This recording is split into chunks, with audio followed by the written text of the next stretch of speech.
Bien, ahora yo voy a pasar a explicar otras condiciones que tienen que ver muy parecido, pero mucho al if. Bien, por eso lo voy a dejar en esta sección porque al final es una condición más. Y esta condición es la del switch. Switch funciona de la siguiente manera. Tenemos un key y un value. Tenemos un case y un break. Tenemos un default y un break. El default funciona, pónganlo como un else. Como el else del if funciona igual, ¿ok?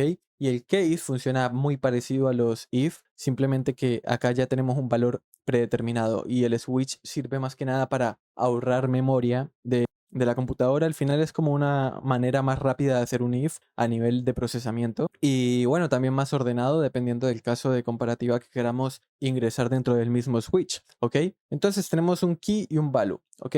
Al final en key, si nosotros esto lo ejecutamos, obviamente nos va a dar tremendo error porque no hemos pasado un valor general. Esto más que nada es un valor de ejemplo. Bien, entonces acá como valor de key le voy a colocar un key, pero en string, ¿ok?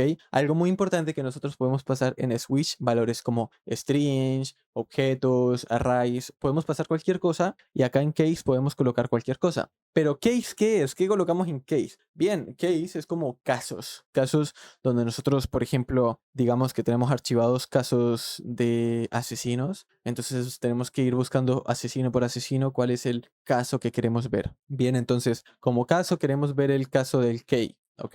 Al final, si este es igual a este, va a hacer este caso, ¿bien? Entonces, ¿qué pasa? Si nosotros colocamos console log key1 y colocamos break, esto al final lo que va a hacer es que va a ejecutar key1, ¿ok? Va a colocar el console log key1, ¿bien? Entonces, ¿qué pasa si nosotros queremos colocar, por ejemplo, un case key de nuevo y colocamos un log, console log key2, ¿bien? ¿Qué es lo que va a suceder? Simplemente va a ignorar la parte de acá porque va de arriba hacia abajo. Bien, y la lógica de este switch es que los case sean distintos, porque si no, no tiene ningún sentido que nosotros tengamos case. Bien, ahora, muy importante, si nosotros esto, por ejemplo, y lo voy a colocar como key2, bien, para que, por ejemplo, si tengo un key2 acá y ejecuto, me va a ejecutar solamente el key2. Bien, ¿por qué? Porque este es el caso 2. Y al final estamos buscando el caso 2 del asesino 2. Bien, entonces, más que nada eso. Y si nosotros, por ejemplo, acá le colocamos el break, lo quitamos, no va a pasar mucho porque va a buscar directamente el caso 2. Bien, caso 2. Pero si nosotros, por ejemplo, colocamos caso 1, que sería el key, si se ejecuta el primer caso, te va a ejecutar de arriba hacia abajo hasta donde encuentre un break. Entonces, nosotros colocamos esto y ejecuta key 1 y key 2. ¿Por qué? Porque el break es importante, o sea, hay que dejarlo acá, a no ser que queramos ejecutar el resto de casos si el primero se cumple. O sea, al final ustedes tienen un abanico de muchas posibilidades donde pueden colocar, por ejemplo, bueno, si esto es true y el caso es true, entonces quiero que me hagas el primero, ¿ya? Entonces se va a key 1. Al final pueden ir pasando muchas cosas que, por ejemplo, quiero probar algo. Si 1 es igual a 1, quiero ver qué pasa. Al final debería retornarme true, ¿o no? Sí, me retorna true. ¿Vieron? Entonces, ustedes mismos pueden ir probando con diferentes cosas que al final van a saber si es falso o no. Si esta cosa es falsa, por ejemplo, false, y esto es un 2, entonces debería retornarme key 2, porque esto es falso. Y si, por ejemplo, esto es falso, y si yo quiero solamente cosas, por ejemplo, un false, pero así, ¿me daría falso? No me da nada. Y si coloco igual, por decirlo, tampoco me da nada. Bien, entonces, al final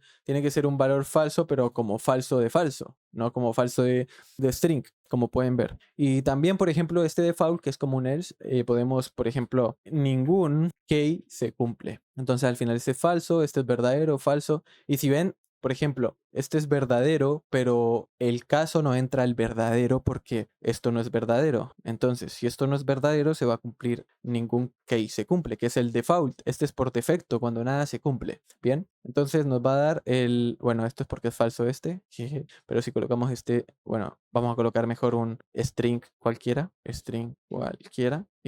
Y ahora esto lo colocamos en ningún case se cumple. ¿Por qué? Porque al final esto es un string y no está retornando falso ni verdadero, pero como no está retornando ni falso ni verdadero, entonces se va a default. Bien, importante el break y más que nada eso, el switch es simplemente una manera más sencilla de hacer un if, pero con cierta con cierto orden, por así decirlo. ¿Por qué? Porque necesita mantener un orden al momento de declararse cada caso y el switch que le pasamos es importante que tenga coherencia con el caso que vamos a escoger y el default también es importante definirlo para que nosotros podamos programar de una manera completa este switch y que funcione el propósito para el cual fue creado. Bien, así que bueno, nos vemos en el siguiente video.